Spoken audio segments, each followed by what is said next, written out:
All right, here we go. Oh no. What happened?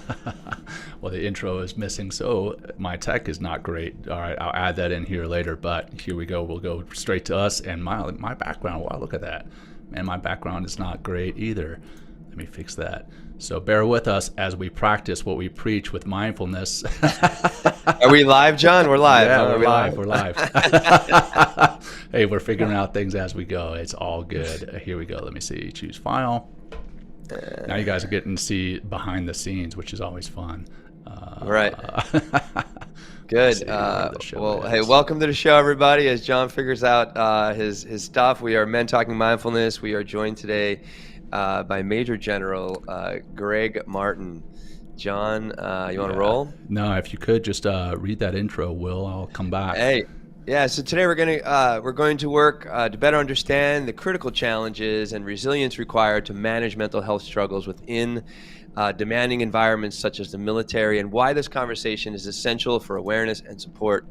Hello, everybody. I'm Will Schneider, joined by my co-host John McCaskill over there in Colorado Springs, and we are honored to welcome retired Major General Gregg Martin, who is the most esteemed military person we've had on the show so far. Right, 2-star general, is that correct? Major General? Yes, that's correct. Unbelievable. Major General Martin is a combat veteran and bipolar survivor, and we're going to dig into that today. He served on active duty for 36 years until May 2015. Gregg's career marked by distinction as an airborne ranger engineer, qualified soldier, and Army strategist.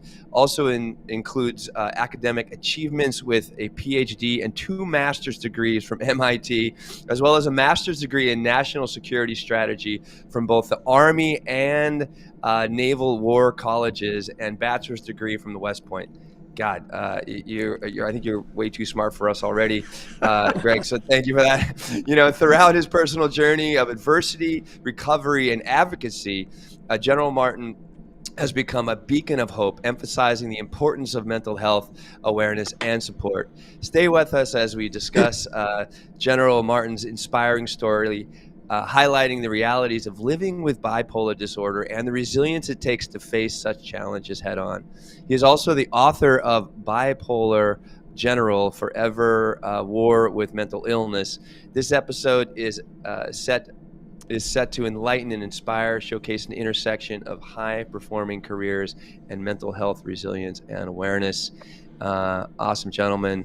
I'm just going to keep rolling, John. A couple announcements. Yeah. Hey, so if you want to get in the know of what's going on in Men Talking Mindfulness, please just simply text MTM to 33777. Once again, text MTM, get in the know. To 33777. We have a retreat coming up in Colorado Springs in May. We also have a 10 Cancun giveaways, which will be a lot of fun too. So once again, text MTM to 33777. John, you're going to ground us today. I am with our one breath. I'm all set now. The background's right. I'm not sure what happened there, but hey, we're rolling with it, and we'll Murphy's practice. Law, baby. Murphy's Law. We'll practice what we preach in practicing mindfulness. And General Martin, great to have you here today. And we're just going to start the show off with one simple grounding breath, and that's for us as much as it is for our audience, and then we'll get into the meat and potatoes of the show. So for those watching, for those listening, and for the 3 of us here, let's just bring our attention to our breath, and we'll start by exhaling, letting it go, emptying, holding empty for a second, a nice deep breath in, starting with your belly, then into your chest. Hold full and relax. Relax. All right, now let's get into this conversation. And as I was saying just before we hit record, I was telling General Martin, who he has said that it's okay for us to call him Gregg. I am retired military, as some of you know who watch the show, and when I speak to a general, it's very difficult for me not to call them general or call them sir. So I may slip up a few times and call them general or sir through the show. But that said, Gregg, great to have you here. The first question we have for you is, When was the moment, and can you share the moment that you realized that your mental health was impacting your military career? And then how did you initially respond to that? Well, I did not know I had bipolar disorder or any type of mental illness until November of 2014, Wow. when I was 58 years old. And that was a Wow. dozen years after my onset, which the onset was determined later by the VA and the Army. So my onset was in 2003 during the Iraq War, but I went 12 years with bipolar disorder that was unknown, undetected, undiagnosed. And during that time, my bipolar condition just rose dramatically. It kept getting higher and higher until I went into full-blown mania, which is an interesting story where I essentially went into a state of madness, insanity, and my behavior was so completely bizarre and over the top. People started writing anonymous letters to my boss, who Wow. was the chairman of the Joint Chiefs of Staff. And so basically, he did an assessment, called me into his office, and he said, "Greg, I love you like a brother. Your performance as president of National Defense University has been awesome. I give you a grade of A plus. No one could have done what you did in just 2 years. But your time at National Defense University is over. You have until 5 p.m. today to resign, or I'm going to fire you. Wow. And I'm ordering you to get a mental health psychiatric exam this week at Walter Reed." So I got 3 psychiatric evaluations, that month from the psychiatrists at Walter Reed. And all 3 of them, while I was in a state of full-blown mania, out of my mind, crazy, insane, they all 3 said, "You're fit for duty. There's nothing wrong with you. You're perfectly healthy." That was in July. And in the previous years, when I had gone in with depression and said, "Hey, I think there's something wrong with me. I don't have my normal energy and drive and enthusiasm." And 3 times earlier than that, they said, "You're perfectly fine. You're fit for duty. There's nothing wrong with you." So a total of 6 times I got evaluated, 3 when I was really depressed and 3 when I was in mania. And they said, "You're fine." But what happened after getting fired, I spiraled and then crashed into terrible depression and terrifying psychosis. And at that point in November, 4 months after getting fired, I clawed my way back to the hospital and said, "Hey, doc, there is something seriously wrong with me. Please check me out." And this time, they got some collateral information, which is critical in making a psychiatric evaluation. My wife said, "He's definitely depressed now, but earlier when you evaluated him, he was manic." And so then finally the doctors on the 7th try were able to connect the dots and say, "Okay, bipolar disorder type 1 with psychosis." And they got it right. But it wasn't until that evaluation that I realized and believed there was something wrong, because before that, I was mostly manic. And when you're manic, you feel like you're on top of the world, the smartest person in the world. You feel like Superman. So you don't feel like anything is wrong. Plus, my performance was extremely high. I kept getting promoted. I kept getting assigned to tougher, more prestigious jobs. So I didn't think there was anything wrong at all until that encounter in the doctor's office, in November of 2014. Now that you mentioned the onset being 12 years prior, what did the onset look like for you? So in order to have an onset of bipolar disorder, you need 2 things in combination. Number 1, you need the genetic predisposition. And I didn't call it the gene because scientists have not yet discovered a bipolar gene that you can clearly identify, through a blood test or something like that. But they know that there is something in the genes that has to be there in order to come down with and have a bipolar onset. So you need the genetics, and then you need a triggering event, which is typically something that's extremely stressful, thrilling, euphoric, pressure-packed, dangerous. And so for me, the triggering event was the Iraq War. I was a brigade commander in charge of, thousands of troops, combat engineers, And, we were in many respects the lead troops on the battlefield, clearing the way for the armor and the infantry and everybody else. So we had months of training and preparation in Germany and in Kuwait, which was incredibly stressful, especially for commanders. And my command was of engineers. And, the Corps commander, the 3-star that I worked for, he said, he put his finger in my chest and said, hey, the Corps, 100,000 troops, we absolutely are depending on the engineers to clear the way, to bridge the rivers, to put in airfields, helipads, clear minefields, clear IEDs, et cetera, et cetera. And so the pressure was enormous. And then in Kuwait, we were training really hard, really intensively, doing all kinds of live fire drills. But we did terrain models of what it was going to be like in Iraq, and we attacked through all of those. Meanwhile, we were getting hit with Scud missiles, on a fairly regular basis. And but when we actually attacked across the border, I felt like 100 pounds were lifted off my shoulders, and I felt like Superman. I was fearless. I felt bulletproof, like nothing could hurt me. My energy level just shot through the roof. My brain was working like a laser beam computer, where I could look at the battlefield and I could anticipate and solve very complex problems rapidly on the battlefield. Essentially, I would identify and solve problems before anybody else knew there was a problem. All of this is reflective of my manic state, my brain being in a state of mania, which really elevated my performance. But I was all over the battlefield. My energy levels were incredible. I didn't need sleep. And so the mania really made me perform much, much better.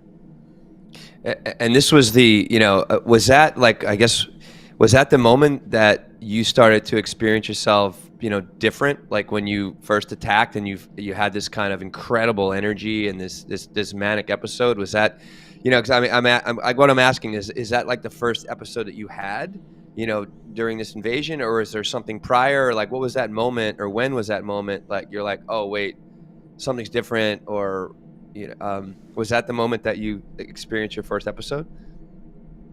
Prior to the invasion, when we were in Kuwait, the engineers, we were responsible for identifying and then pre-clearing as much of the border obstacle system as we could. So we were doing reconnaissance along on this highway road right along the Iraq-Kuwait border.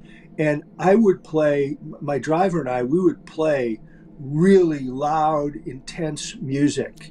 We weren't in Iraq, we were in Kuwait. And I felt this incredible high that would come over me when we would be cruising on this asphalt road. To the right was Kuwait, to the left would be, the fence, the big ditch, the border obstacle complex that we would soon be clearing in combat under fire. And I felt high as a kite. And I remember distinctly feeling that. And the only thing I attributed it to was, this is war. This is the prelude of war. And amazing things happen to people in combat. Even though we weren't in combat yet, we were very soon going to go.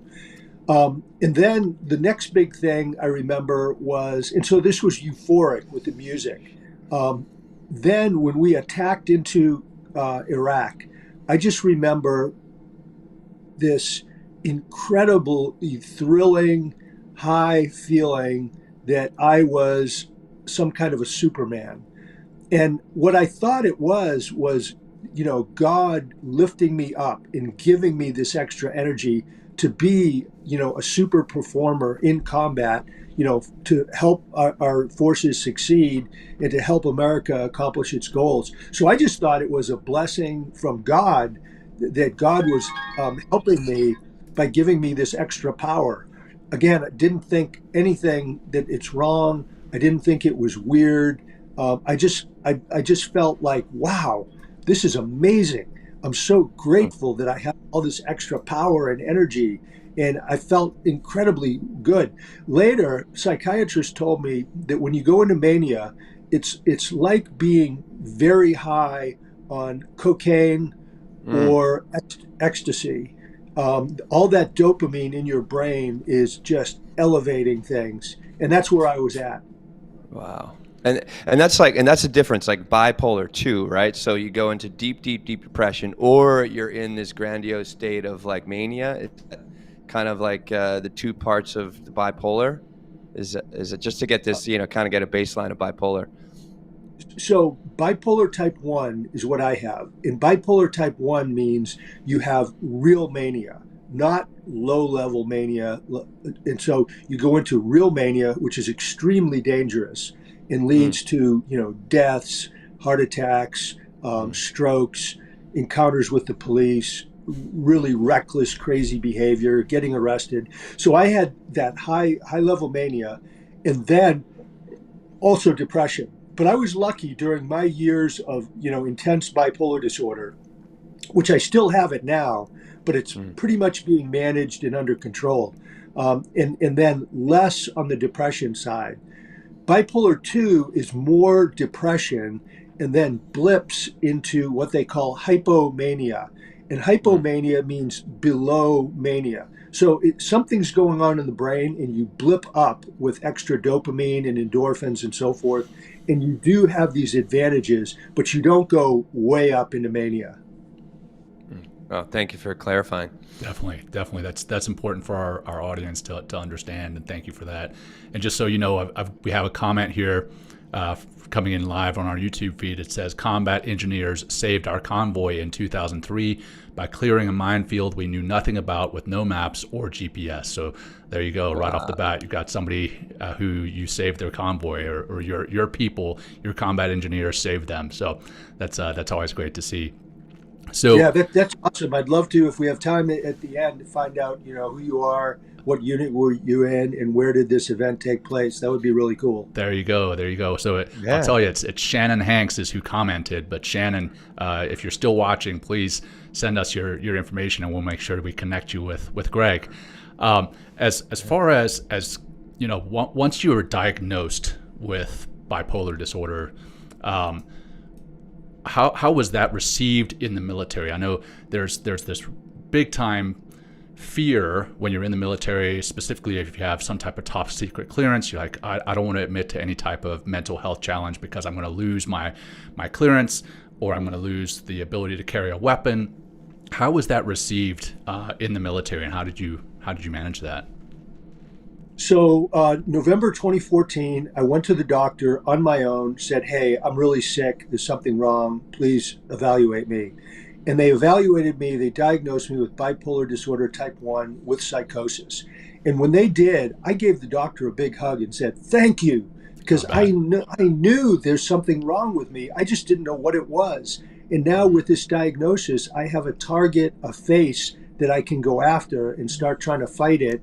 And I can, learn all I can about bipolar disorder and really work to get better and get this under control. So I knew there was a stigma about all kinds of mental health. I wasn't aware of how strong the stigma was about bipolar disorder. I mean, I'd say next to schizophrenia, bipolar disorder is the most stigmatized mental illness. Um, Mm, but I basically, right there in the office, I said, because two of my sons live with bipolar disorder and they got diagnosed before me. So I had Wow. studied bipolar disorder. I knew a lot about it and I tried to really support them. So I knew that scientifically, bipolar disorder is a physiological illness or disease of the brain. It's not due to lack of character, lack of willpower, not trying hard enough. It has nothing to do with those things. But the stigma exists because people they're fearful of the condition and they're ignorant. They don't know the scientific truth or facts. So I said, I am not going to be in any way stigmatized, ashamed, embarrassed. I'm just not going to go there at all.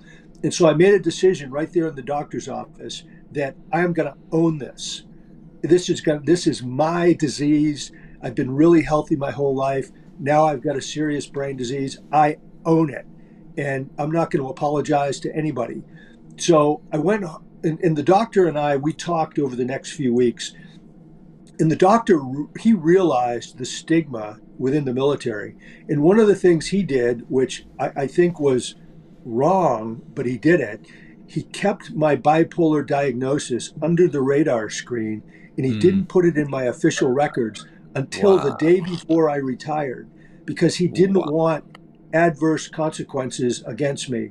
But in so doing, he failed to give me the kind of, tough love, the hard treatment that I needed to get better. Like ultimately lithium, the medication, is what really saved me. He didn't put me in inpatient, which I really needed, and it later helped me a lot. He didn't assign a therapist to work with me. And what he was trying to do was to prevent sending up a red scar cluster, which would have alerted everybody that Martin has bipolar disorder. And so he did it to be nice to me and to take care of me. But in so doing, he prolonged my terrible condition, and it could have led to my death or my suicide. So that was not a good thing that he did. But the reason this really was not a factor, nobody was looking at pulling my security clearance. There were no promotions on the horizon, because the day I got fired in July of 2014, I was essentially told, okay, you have to retire as soon as we can get you to retire. We're gonna retire you. And so once that decision was made, and I was pulled out of my command and put in kind of a holding pattern, I didn't need a security clearance. I wasn't around classified information. I wasn't handling a weapon. I mean, I was pretty harmless. And so nothing was really done. But I did, of course, tell my chain of command that I'd been diagnosed with bipolar disorder. So they were aware. They were very supportive, very understanding. And they said, hey, look, take between now and the time you retire, take it to get ready for all your medical stuff, get your logistical stuff ready for your move, and get ready to retire from the Army. So they were really good about it. So that's kind of how it went down. Wow. And a question. So if it wasn't, because it sounds like, you said your sons are also they have the predisposition to bipolar, or actually have medication now in order to kind of help them kind of cope with it. And then because the question is, it's like, if it wasn't for this heavy burden within the military, would you have manifested into bipolar disorder? First, I'll answer the second question, then come back to the sons. Okay. Yeah, thank you. It's unknowable whether I would have, had an onset or not. But in all likelihood, if I had chosen a different career path with less stress, less intensity, less pressure, less of all those things that you have in the military, if I'd have had a more calm, reasonable, peaceful, tranquil, with mindfulness and all that, there's a very, very good chance I never would have had an onset of bipolar disorder. And it's interesting, both the VA, Veterans Administration, and the Department of the Army medical people both attributed my onset of bipolar disorder as 100% combat related. So they both pinpointed it, not just on the service, but on the combat experience. So, and those were two independent, unrelated investigations done by two different organizations. So I think that's pretty interesting. As far as my sons go, both of them started, unknown to my wife and I, started having psychiatric problems, probably about the age of 14 or 15, with depression and anxiety and things like that. But they kept it, hidden and quiet. But about 17, it got so bad for both of them that they had to go get psychiatric treatment. And at that point, they were both, and these are in different years, but they both got diagnosed with bipolar disorder. And one of them was hospitalized. It continued to get worse for a while. Both of them took medication, and the medication did a certain amount of good, but not really. I still don't, I'm not sure if they've ever gotten the combination of medicines quite right. But So both of them are now in their 30s.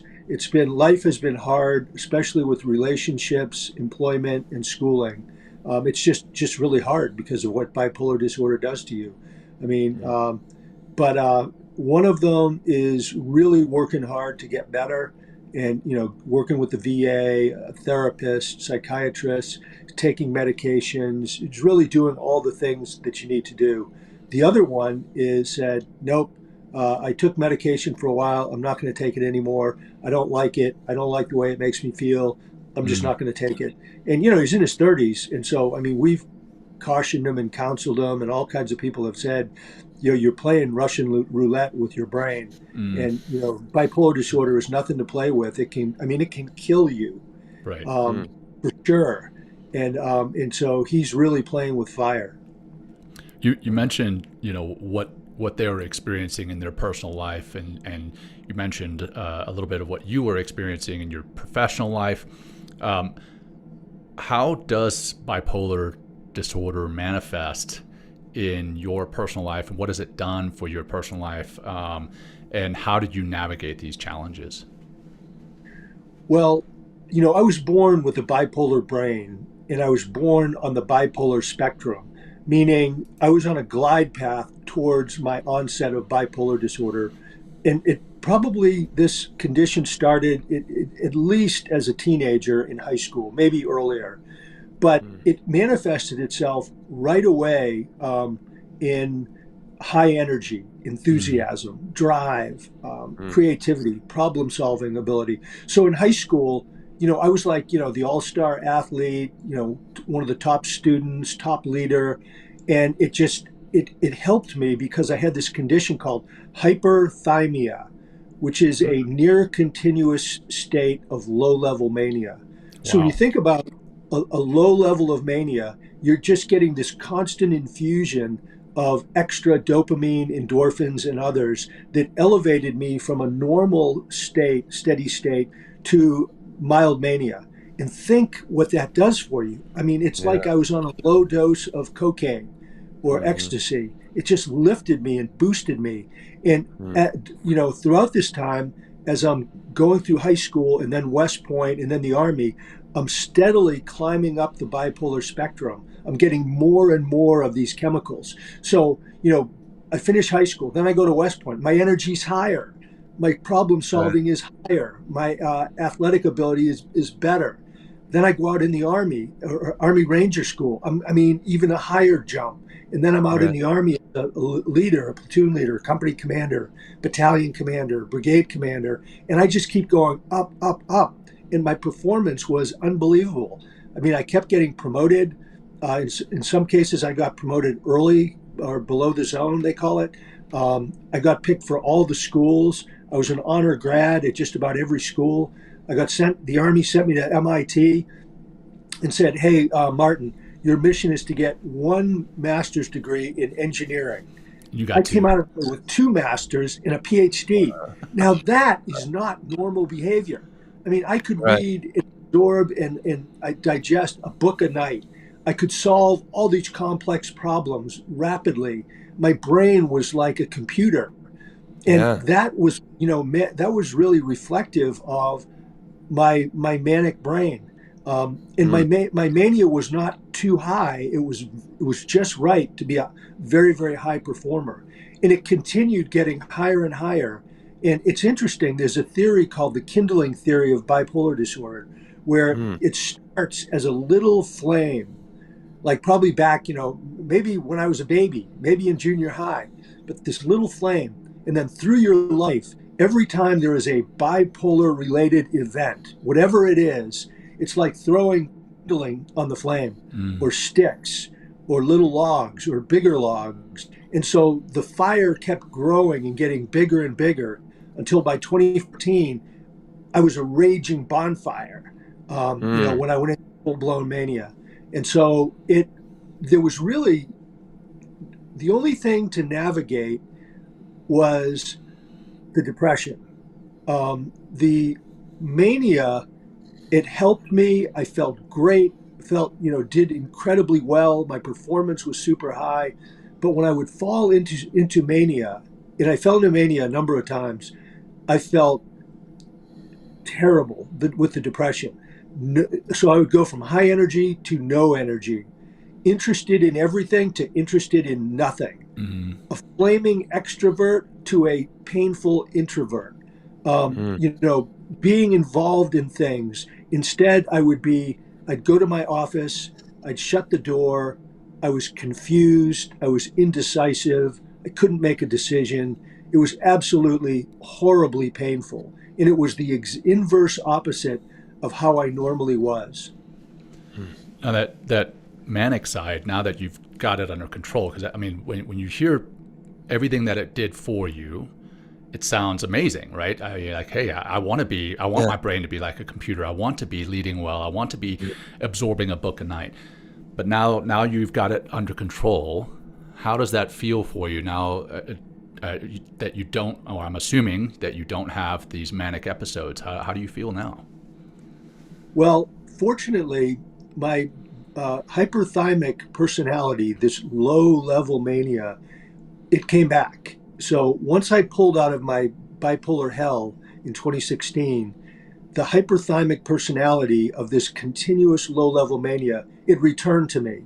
And so I am mostly very up, very high, very energetic, with occasional dips into very minor, not really serious depression. So I've still got the bipolar disorder going on, but the lithium stabilizes my brain and it keeps me from going too high or too low. But the danger of mania is, as wonderful as it was, when you're in mania and you go up, there's no telling what's going to happen.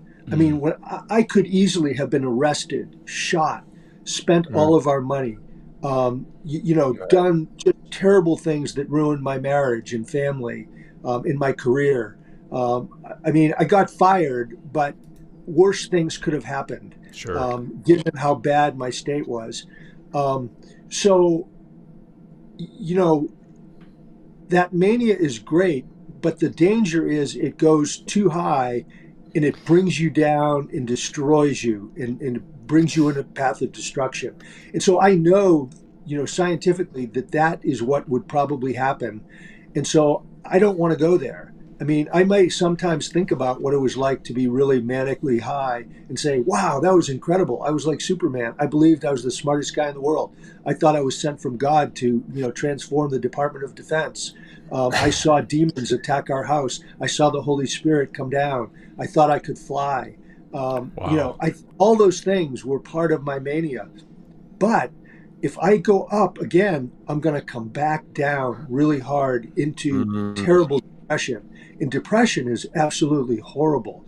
And I lived through 2 years of bipolar hell where all I wanted to do was to die. I didn't want to live. It was horrible. And so given all of that and what, the realities of bipolar disorder, both the mania and the depression, I don't want to go there. I want to stay in the steady state and play it safe and have a good life. Wow, thanks for sharing. What was could you go a little bit deeper into the depressive state? Like we talked so much about, it sounds like you're in the movie Limitless, in the manic state. And it also seems like there's also no checks and balances like internally. It's just like go, go, go, do. And then depression, like, so what was that kind of struggle? Like how dark would you get? How deep would it go? And then also like what was the ultimate salvation in that, or is it, or just swing up into a manic episode and you would just kind of rescue yourself in that regard as you swing back into the opposite of the other polarity. Right. Well, the first thing is that when the brain has bipolar disease, it does what it wants when it wants to.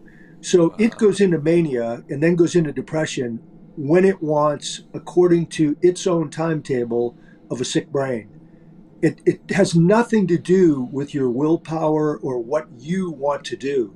So the brain will suddenly decide, whoops, time to go into mania, and it'll just on its own start overproducing and distributing all these powerful chemicals, which drives you into mania. And then it'll say, well, been manic long enough. Let me jump into depression, and it starts underproducing and distributing, and then that drives you down into depression. And then there are periods where you're like flat, where you're in a quote unquote normal range. But I told you a little bit about the mania. So the depression, my first real depressive incident came when we got back from Iraq, and the thrill and the ecstasy of combat behind me, I crashed into 10 months of depression. It was really bad, but it wasn't bipolar hell. It wasn't depression hell. I was able to, and this is where the Army structure helped me. I was able to get up, go to work, do my job. I was absolutely miserable. I had no energy. I was disinterested in everything. I really hated life. It was terrible, but I functioned, and I did a good enough job that I kept moving along in the Army. And I had several more incidents like that over the next decade. But after I got fired in 2014, and I spiraled and crashed into hopeless, crippling depression with terrifying psychosis, and I got my diagnosis, I then went from bad to worse. And I spent 2 years in what I call bipolar hell. And what I would describe it as, no interest in anything, no interest, no energy to do anything. So I used to be an avid athlete, skier, swimmer, boater, all that. We lived on a lake, didn't do anything. Had no interest in boating, swimming, hiking. In the winter, I didn't want to ski or snowshoe, which I used to be, really, really into all that stuff. So no interest in anything, no interest in reading books, no interest in people, didn't want to talk to anybody, completely withdrawn, didn't answer emails or text messages, even from friends who wanted to get a hold of me. I had nonstop visions of my own death. I wanted to die.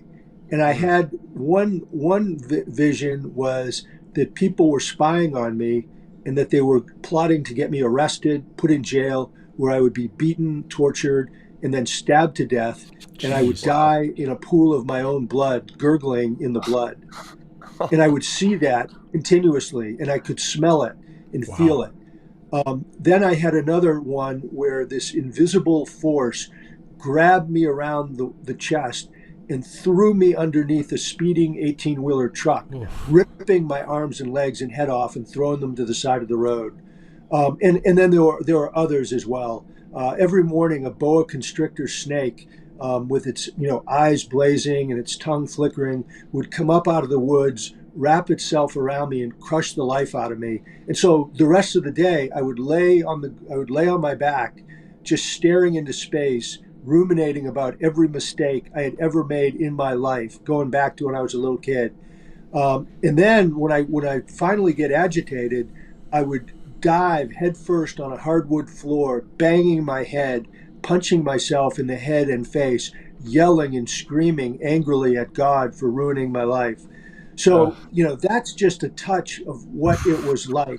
But I mean, every day hoping and praying for my death. But luckily, my wife and a friend from the Army were able to get me into a really good VA hospital, which really helped save me. And I can talk about that. But let me mention real quick, when I went in for the intake, and this is really important, the doctor said the usual questions: are you suicidal? No. Do you want to hurt yourself? No. Do you want to hurt others? No. That's what everybody asks. Mm-hmm. But then he said, and he's the only doctor who ever asked it of me, he said, do you ever have morbid thoughts of death and dying? I said, yes, all the time, every day, continuously. And he said, okay, tell me about them. So I told him what I just told you guys. And he said, okay, those are passive suicidal ideations. Wow. That means that you want to die. Even though you may not want to kill yourself, you want somebody or something else to kill you. And the problem with these passive ideations is they can morph into active ideations. And then the next thing you know, you want to kill yourself, you develop a plan, and you end your life. And so with that, he put me in the inpatient facility, locked up inpatient with a bunch of other veterans with mental illness. And that was a good experience. I loved the staff. They were fantastic. And I got a lot out of that experience. But what it did is it stopped my decline. So I had been going down for a year and a half, and it arrested my decline, but I didn't get better. That wasn't for 6 more months when we finally tried lithium, a natural element out of the earth. And with lithium, within just 3 days, all my symptoms lifted. They went away. And I suddenly felt great. I had, interest, energy, enthusiasm, started doing stuff again, hiking, swimming, boating, reading.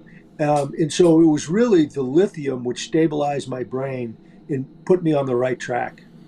Yeah. Wow. And doing all those things, not in a manic way, but just in a kind of a normal person enjoying their life? Yes.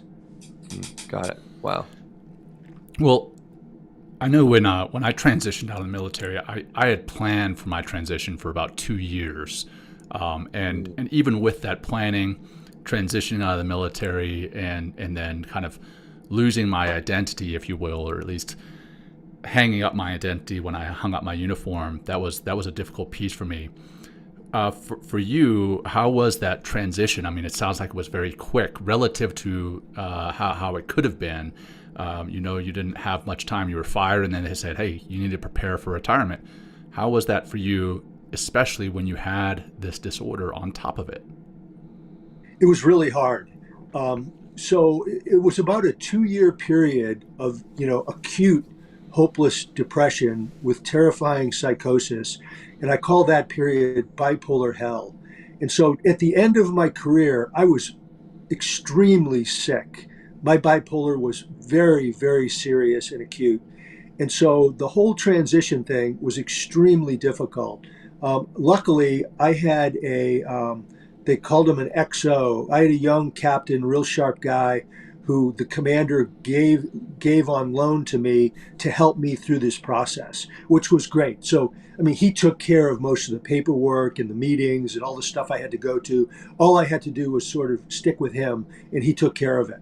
So if it wasn't for him, Captain Jeff Kennedy, I would have been out of luck. Wow. Because I was incapable of doing this stuff.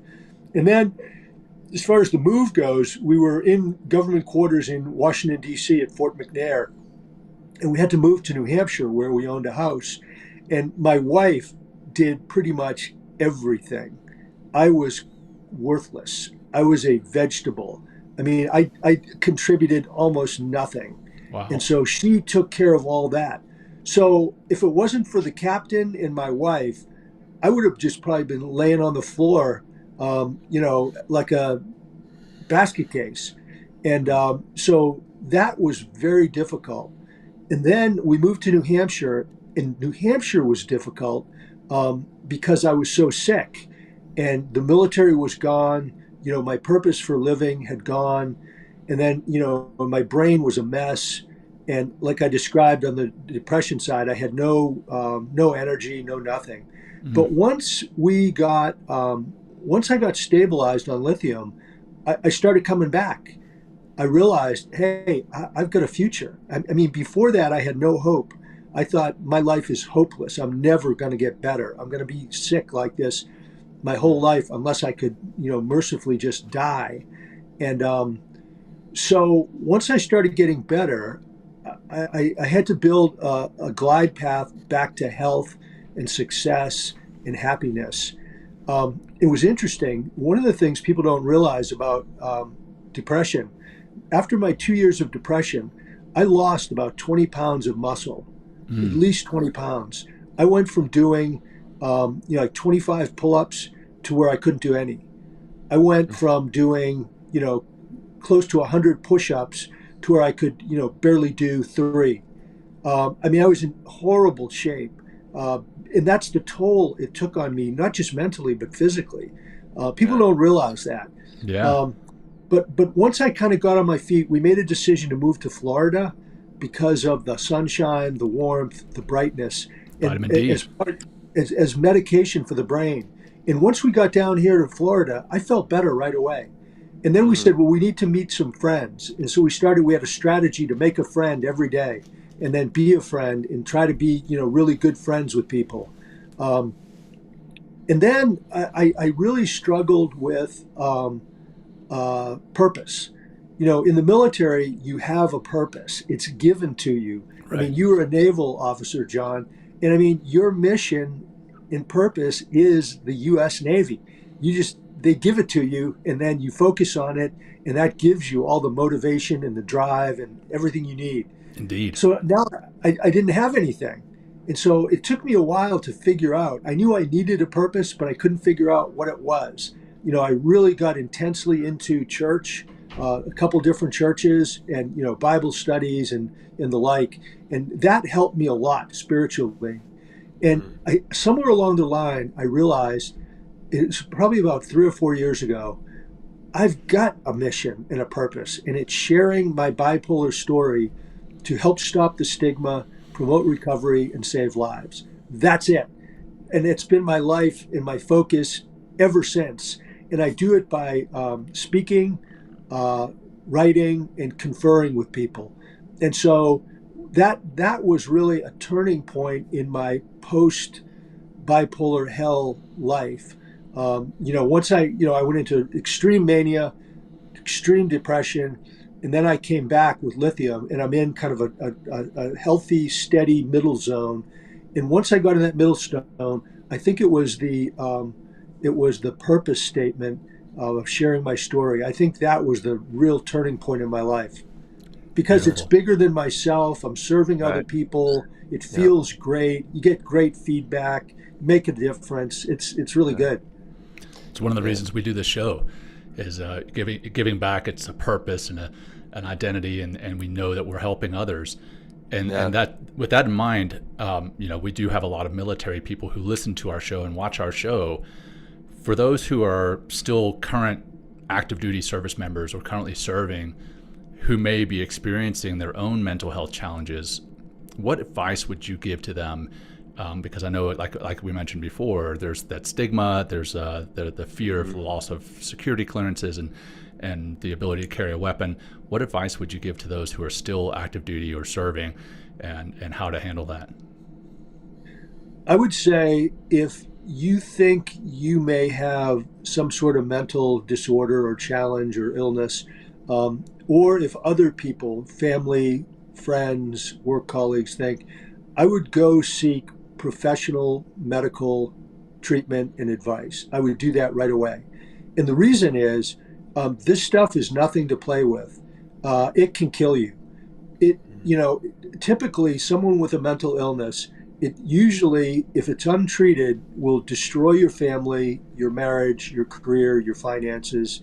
It'll often lead to homelessness, addictions, incarceration, violence, death, or suicide. So, I mean, that's kind of the path you're going to probably go down if you don't get help. Right. But on the other hand, if you do get help, the chances are very high that you can live a happy, healthy, purposeful life, and things will be good. Now, the issue about the security clearance and all that, I continue to hear all kinds of different things. I've been at lots of conferences and talks where the professional psychiatrists in the military say, it's not true that you're going to lose your security clearance.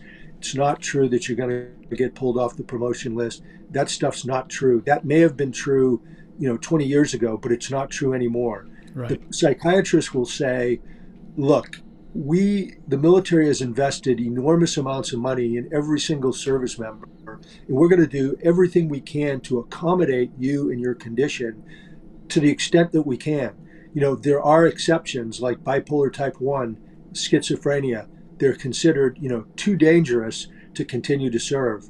But all these other conditions, bipolar type 2, depression, PTSD, and the others, can be treated with medication and therapy and so forth. So the professional psychiatrists and the medical people say, hey, we're not going to throw you out just because you come forward with a mental condition. But the other side of the coin is I hear this over and over again from lower enlisted who say, I don't believe it because my friend went to see the therapist or the psychiatrist, mental health people, and he's in trouble. He's not going to get promoted. His platoon sergeant, his first sergeant, his command master chief, whoever is got a target on his back because they're telling him, oh, you're weak, you're a wimp, you can't handle it, and so forth. So I think the truth is somewhere in between. I know that it's much better now than it was before 9/11, 23 years ago, because back then people were getting kicked out for PTSD, depression, for pretty much everything. But over the years of war, the 20 years of war, with people doing back-to-back tours in combat, the military has taken a much more accommodating position in allowing people to serve. So I think the truth is the accuracy is probably somewhere in the middle. Well, I know we're coming close on the hour time that we had promised you before, and I know you have the book out that we mentioned at the beginning. What inspired you to write the book? I mean, obviously your challenges inspired you. There it is, and how is it being received? Tell us a little bit about the book. The book, I wrote it in order to share my lessons learned and experience with other people to help save them, their family members, their friends, their colleagues. So I did it purely to spread my story in order to make a positive difference and help other people. The book is doing fantastically well. It is selling rapidly, all over the United States, all over the world. It's being translated into foreign languages. The military, the veterans community, the professional medical community, Fortune 500 companies. I mean, they're eating it up. They're gobbling it up, asking me to speak. It's actually even being used in medical schools to teach bipolar disorder and psychiatry. That's how well it's thought of. So it's doing really, really well. And I've gotten loads of opportunities to. In fact, it's really overloading my plate. Opportunities to speak and to Wonderful. So it's great. I'm really happy with it. So, and I think the book is a great resource. And you can order it through Amazon, Barnes and Nobles, the Naval Institute Press, or anywhere that books are sold. You can walk into a bookstore and they can order the book for you. Fantastic. And for those who are not watching, the General did hold up the book, and we mentioned it before. The title of the book is Bipolar General, My Forever War with Mental Illness. So there it is.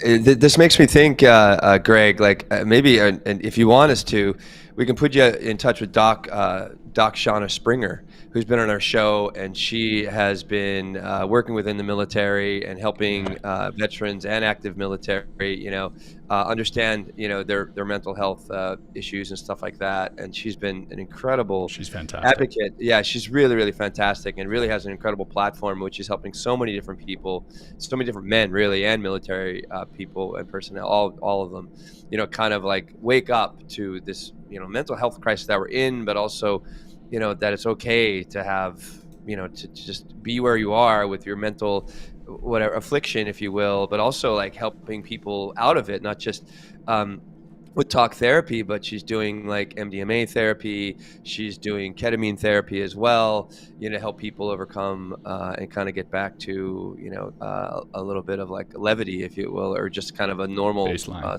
Baseline. So if you want, I would love to put you in touch with her, or even listen to our episode with Doc Shauna Springer. She's just really incredible, powerful force in the military community and helping them with their mental health. I would love it if you connected me with her. Yeah, and with absolutely. Anybody else you think might be interested in the story. Just anybody that you think would be interested. For sure. Feel free. We'll do that. Hey, I was just going to mention, there's some really good resources for bipolar disorder and mental health. If you got 30 seconds, I can tell you. Yes, sir. So, absolutely, yes. I actually think my book is probably the best one, and of course, it's just, and I'm getting that feedback from lots of doctors. The second one, there's a really cool innovation called byeffect.com. It was invented by a brilliant professor at University of Illinois named Alex Liao. And what it does, it uses a special keyboard on your iPhone to monitor changes in mood. And Wow. there's nothing like this. And so you can track mood swings and then take proactive response against them. There's another, it's a company called, if you go to grithope.com, it's a company that focuses in mental health and resiliency. They specialize with the military, veterans, first responders, hospitals, really, really good stuff. Then there's a movie that I'm in. It's a film it's called brainstormthefilm.com. It is incredible. It will be a PBS documentary film next year in 2025.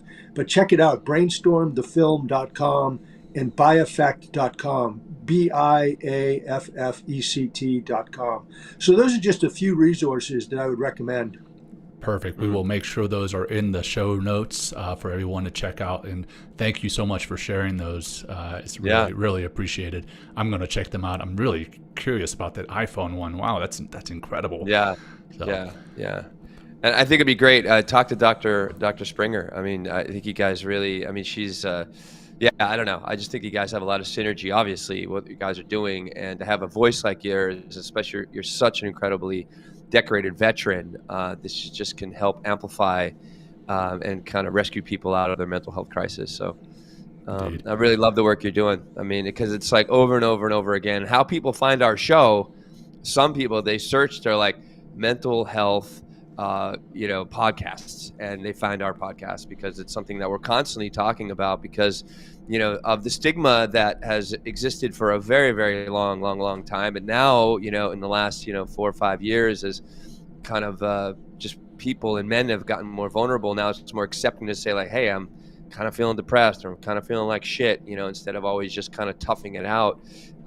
It's just wonderful that we're having this conversation today, as well as the conversation that's going to continue and hopefully just kind of pull us into baseline, like John said. There you go. Yeah. Well, could I make one comment to the audience? Please. If any of you out there, if you like the book, please consider writing a book review and posting it on Amazon and Goodreads. That, because what it does is it gives the story a bounce, it amplifies it a little bit, and could make a difference in somebody getting the information or not. So thanks a lot. Absolutely. And yes, sir. And thank you for being here with us today. We'll wrap it up here in a second. For those, who tune in regularly, we wrap it up with a grounding practice at the end. But if you tune out before that, we just want to thank you for tuning in. And we want to thank the General again for being here with us today. If you enjoyed the show and if you got something out of it, please share it with your friends, family, colleagues, whoever you think could benefit from hearing the General's message. So that said, hey, Will, I'll kick it over to you for the closing practice and to wrap it up in a bow. Yeah, let's get back to baseline by just finding some really easy, simple breathing. That's really what it takes. I mean, in order, bipolar disorder and being in mania or being in deep depression is something different. But if you're not dealing with that, I mean, just to take a couple breaths and kind of help things to naturally relax the mind and the body, right? Getting to that nice little baseline of calm, cool, and connected, and getting out of that fog of distress and really and when you're that natural calm and natural clarity and all like the wonderful things that come when we just relax the body. And all it takes is just 5 breaths just like this. And we're going to do our BAMO breath, John, brought to us by Dr. Seth Hickerson, another veteran, Greg, who's been on our show and is a really good friend of ours. And all we're going to do is inhale for 4 seconds through the nose and exhale nice and long and slow out the mouth, like you're kind of pushing the breath through a straw. And that's it. We're going to do 5 times. I like to close my eyes when I do this. You can do this while you're driving or, obviously you want to keep your eyes open when you're driving. But I like to close my eyes so I can really feel more of my breath and kind of release so much of that, the digital spectrum, which just brings up so much information, activates our brain in such a big way. So let's do that. So close the eyes if you can.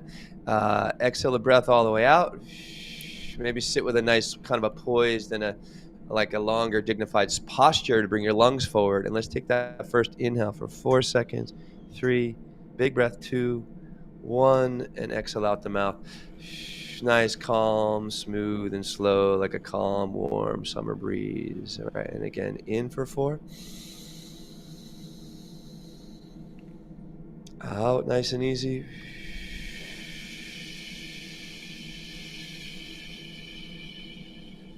Again, in.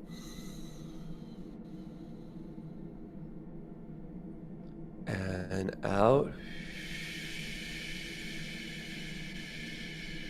And just 2 more. In, big belly breath, so really deep breath, broad breath. Fill to the top. And let it go again. And just see if on your exhale, maybe just see if you can ground yourself a little bit more intently into the here and now through your body. And we'll do 1 more. In, big belly breath, 4. And let it go out. Before you open your eyes, or just kind of notice if your eyes are open, just notice if that has changed anything. It's just like literally maybe 1 minute of breathing. And this can really, maybe help change the course of your day, maybe change the course of your life by just taking a couple breaths, calming the mind and the body, letting go of that fog of distress and tapping into the here and now.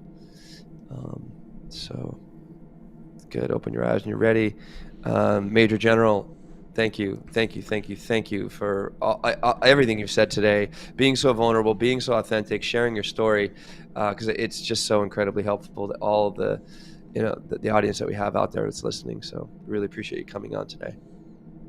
Will and John, thank you both very much. I appreciate you connecting with me, and you did a great job. The show is fantastic. Thank you, sir. Appreciate that. For our audience, Until next time, we'll see you later. Peace. Thanks, everybody. Thank you. Thank you for joining us today. We hope you walk away with some new tools and insights to guide you on your life journey.